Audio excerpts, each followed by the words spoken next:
I see what he loves about you. You're so perfect. Hope you know that you got everything. I messed up and I'm haunted. And if I'm being honest.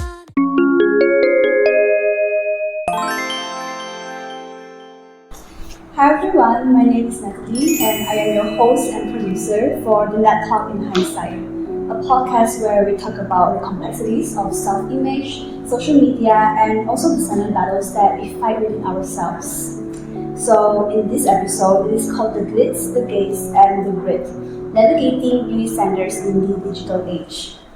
So starting off with blast for our first episode, we have you all that is very own beauty student. She is an artist and also a content creator. Her name is Syairah. Hello everyone, my name is Syairah. So can you briefly introduce yourself, the program that you're studying, and also your TikTok username? Oh, alright. So this is kind of fun you there. Okay, so basically I'm in my first year of diploma in business administration, and then my TikTok username is 165.cms.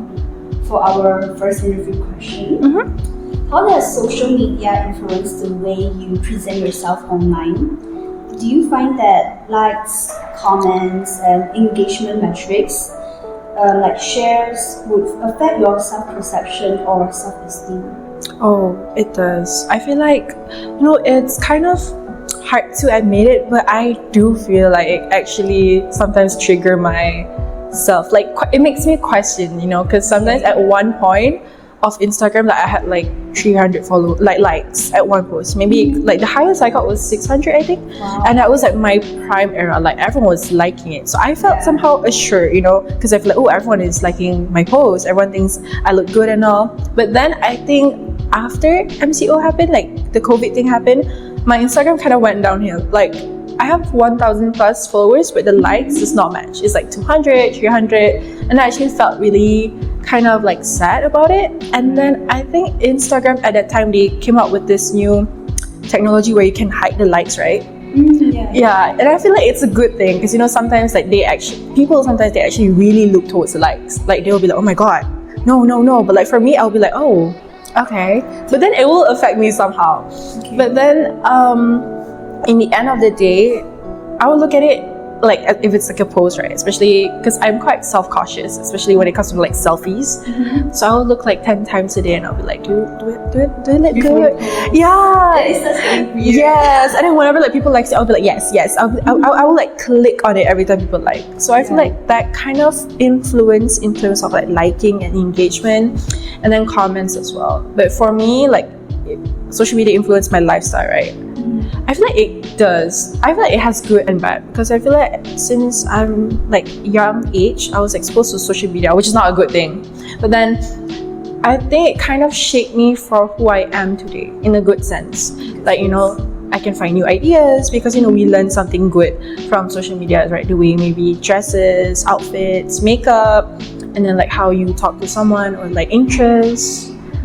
So you do learn ways to better express yourself. Yes, definitely, and learn new things. For the second question, have you ever undergone a dopamine detox when you get overwhelmed by social media? And if so, what triggered it? I think, hold on. I think it's mostly lifestyle. Lifestyle? I feel like us as a human, we don't get what we want. So how social media do portray really good lifestyle, especially currently, I can relate to currently is mostly because I just started uni, right? This is considered my first year, so I'm still figuring things out, how to balance my study life, my social life, and that is something I'm not great of doing good right now. So I feel really a bit jealous, but instead I envy people my age that can actually balance their social life and study life, and then they are really smart. So they will go Pilates weekends, and they will do clean food. I feel I kind of envy them because I can't do that. I cannot do Pilates at the weekend. At the weekend I sleep because on weekdays, right? Yeah. So I'll get really jealous. I'll be like, oh my god, how do they afford this like healthy lifestyle while studying, and then they do like medicine, like science. Yeah, so I was like, how do you guys do this? And then like some people like, basically I envy like girls that are like brain smart, and then the way they portray themselves on social media, they look so clean, elegant, and then lifestyle differences. Like they appear very as like very classy, very elegant, very chic, and then like the fact that I'm already like in my 20s, it kind of make me like, it opened my eyes a lot, because I'm not 15 anymore, everyone is like classy, like everyone is like living life, actually building up their adult life, and I'm still here like figuring out things. So but I think you should like remind yourself that you're also like in your early 20s. True that, yeah, as you said, you're still figuring things out, and you're so young. True. So it should be something that hinder you or make you feel less than. Yeah, because sometimes you have to like go through certain things to really like find True. yourself, Yes. what you like, and also dislike. Yeah, it kind of motivates me actually. Like I was like, oh, if she can do this, then I should try, because whatever she's doing is great things, like trying to keep that healthy lifestyle. So I feel like that kind of, in a sense, motivate me as well. But then the moment that you saw it, you'll be like, oh, like that, oh, feeling like, oh, I want to do that, like, oh, I want to do that. It's very inspiring. Yes. Okay. But that's a trigger. I think mostly like lifestyle. Alright. Yeah. So, in what ways, if any, does social media influence your self-worth? Do you find yourself comparing to certain beauty standards or idealized lifestyle? Okay, if beauty standard wise, I need to admit that growing up, I was, as I said, I was heavily influenced by social media, right? I was like exposed. So my very first like model was Kylie Jenner. And I was like, King Kylie, it was her King Kylie era. So I was like maybe 11, 12 that time. I was really young. I think 11, 12-ish. But somehow that time, I wanted to be her. So I dressed up like her, and I would buy like those like lipsticks that you have to like draw on. So I'll be like, I'll be like, and then it was like dark colored lips, and then I'll have like my bob head, because that one, but she got like that bob head, like. Yeah, it was like her short hair. She's like curled it in before she had those. Oh, is it the one with like blue hair? Yeah, because she always has like short hair. It was King Kylie. I love her. I had that hair. I always cut my hair short. Yes, I wanted to be her so bad. At one point, my Instagram was King Syairah. It was King Syairah, and my Musically at that time was also King Syairah. So I think beauty-wise, I don't know why. Actually, even though I was like exposed to social media at a young age, I was quite confident, I would say. Okay, that's good. Yeah, but it was like overconfident, so people kind of make fun of me at school. Really? Yeah. Wait, did they like bully you or something? Yeah, actually I got bullied a lot last time. Oh, like cyberbullying or like I think it's like both ways, because my generation, it's like peaking, social media was peaking. I think I forgot the platform, but it was like Syairah, I think, where you actually send anonymous like things. So I don't know, maybe last time I like to not bully, like I was really feisty towards people, okay? Maybe, because you were a child, right? But then, because last time, maybe I like to make fun of kids. I mean, kids being kids, right? No harm. But like, at the age of like 10, 11, I was the tallest one.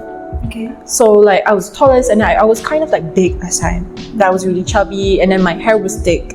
I didn't know how to take care of my hair, because my hair is wavy, so it looks puffy, right? And I will always get picked on. Like people will call me like names, and then because my name has Raja in it, they will call me Raja Gorilla because I'm big. Yeah, like whenever like I walk through classes, and I think I was also like, how to say that? I think I was quite a bully. Like, I'll be like, what? I'll be like, don't call me that. I think I was standing for myself. So you thought that? Yeah, I was like, I was sad also, because like, actually I was being compared to like the 8 girls at that time, which I feel it's quite toxic. Yeah, because people was like evaluating like who you, like how you look like. Because that time my hair was very abnormal. Okay. It was like all straight, big girls like all straight hair, was all silky hair. My hair was just like puffy. So it was something that they would like to pick on it. I had puffy hair.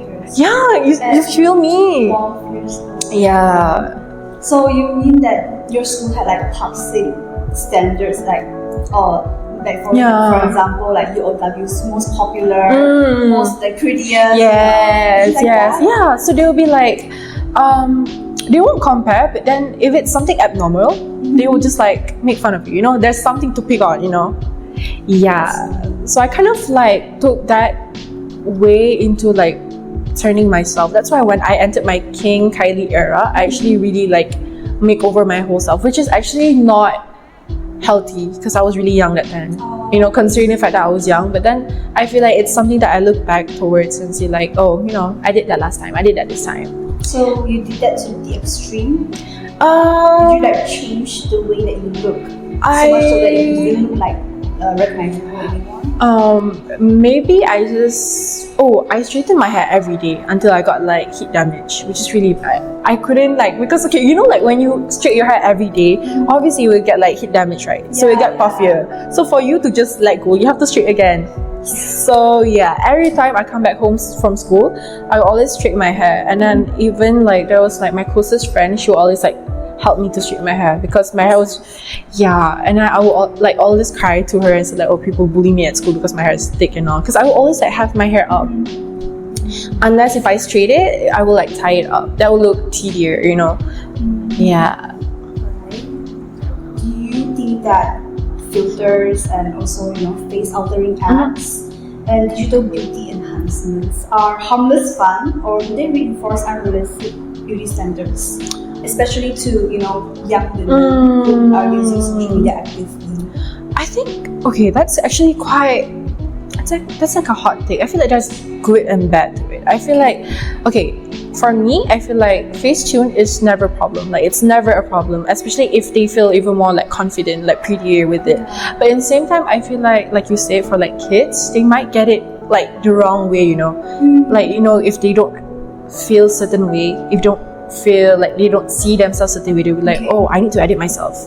And then maybe that will make like a bad impact for them as they grow old, because they'll be like, oh my god, but I don't look like this in real life, you know, maybe I have to do plastic surgery to get this. Like, no offense, no rights, but I feel like no wrongs, but I feel like kids, if they're exposed to like Photoshop at a young age, that's kind of concerning. But if it's like a grown adult, go ahead, I'm all for it, as long as you feel confident. Because sometimes when you feel insecure, you feel like there's something that you have to fill in. And that's what happens when you want to use like filters or true. plastic surgeries. But you know, like you said, to each their own. If they wish to do it, then true. If you get the money, just do it. Just feel confident. Because I do Photoshop. Like, sometimes if I look a bit like that's not my angle, I'll just like a bit. For question, do you feel external pressure from your social media audiences? And how do you navigate negative interactions such as criticism or possibly harassment or cyberbullying? Oh, okay. First of all, I do feel pressure. Like whenever I post the pictures, like I said earlier, I will like think how the third person, like how would they see this picture on their feed? Would they be like, ew? Or like would they be like, oh, what's this? So I will actually usually I ask my best friend or my sister. I'll be like, choose the picture. Choose 1, 2, 3, which one? And then they will choose. And then I think I feel confident basically because my sister and my best friend, they will like say, oh, I like this picture. They help you out. Yes. I'll be like, okay, I'll choose that picture, yes. And I'll look at the picture, I'm like, okay, yeah. But for in terms of like criticism and all, I think because I don't know, like I said, I gotten it a lot last time when I was smaller, right? When I was in like primary school. So I think I kind of learned how to like backfire it. Like I will like YouTube. Like let's say for example, let's say if they say I look ugly, I'm like, oh my god, you're looking at yourself. Yeah, you know, I feel like that. Or sometimes if it really triggers me, I would just obviously I would feel really sad. Like I would be like, oh. Because as I said, because I'm very self-conscious. Like if someone says about my personality or like how I look, I would like be I'll be thinking about it. Yes, exactly. Especially if it's something that like my personality that I project it to you only, so it's like exclusive, you know. And then they'll be like, oh my god, she's so annoying. I'll be like, oh. Like I'll be like, oh. Because you thought that you were close to that person. Yes, exactly. So I'll be like, oh wait, so after all, like we're not this? Yeah. But like criticism wise, I feel like it depends. Like if it's TikTok nowadays, I just block and just delete the comment. Because that's I don't really take my normal TikTok seriously. I just post what I feel like posting, you know. If it's like brand deals, then it's different. Yeah. So that's the kind of like personal boundaries that you set. Yeah. To, protect your mental well-being. Yes, and I always wish that the algorithm is on the right one, because I don't want to be on the local one, because I feel like I always get like weird comments when it's local ones. Yeah, so I always like block. And then sometimes I see my sister fighting people in comment. Exactly. Stop commenting, guys. Yes, to the dads out there. Oh, what? Literally, there's like dads commenting weird stuff on my TikTok. Anyways. So, how do you maintain confidence in your appearance despite the pressures that you face on social media? I think it's I feel like for me personally, it influences like people around me. You know, when people genuinely when people compliment me, I would look at them and be like, are you serious? Like, do you actually think I'm pretty? And they'll be like, oh yeah, and then I feel confident by it. And then because I like doing makeup, like I started makeup since I was like a child. I love playing with makeup, so I feel really confident if like I look at the mirror and it's exactly how I imagine my makeup to turn out. And then if I have like nice fit, and if I feel like internally like my mental is good, everything feels good, no rush. No rush. There's no anything like dramas going on in my life, then I'll feel confident. And then I feel like I always feel confident when I'm not. I always feel confident, like 100% confident when I'm on vacations. I noticed that recently. Like when I go to somewhere that I feel like I wouldn't meet people, I will be like posing non-stop, like take picture of me. That's when I feel confident. I will eventually ask people to take picture of me. That's when you know that I actually start to feel confident. So you will feel more satisfied with yourself. Yes, I feel like I really like looking at myself if I look good, you know. I feel like that kind of made me feel good. But at the same time, I also went through like a lot of phases where I don't get confidence a lot.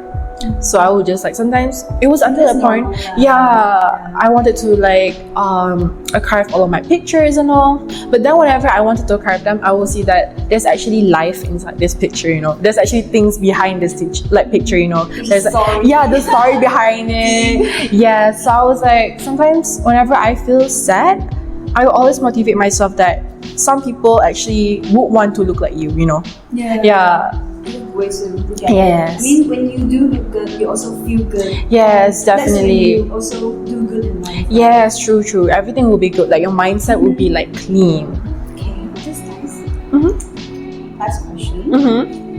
What advice would you give to young girls or to yourself when you had just started using social media, who struggle with self-esteem because of beauty comparisons online? Okay, the advice I'll give, I feel like towards the generation nowadays as well, because they're so advanced.